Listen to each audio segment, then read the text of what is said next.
হিসাবে তো দিতে পারবো ক্রাইসিস তো আসছে টাকা পয়সার দরকার তো আসছে আর আপা আপনি এটা নেবেন না আমি কবে এটা আসলে এইদিকে আসেন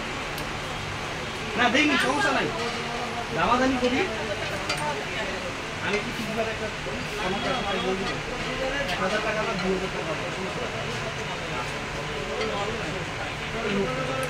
বিক্রি করে অনেক উদ্দেশ্য নিয়ে যান আপনি ধরেন একটু ধরেন ধরে আপনি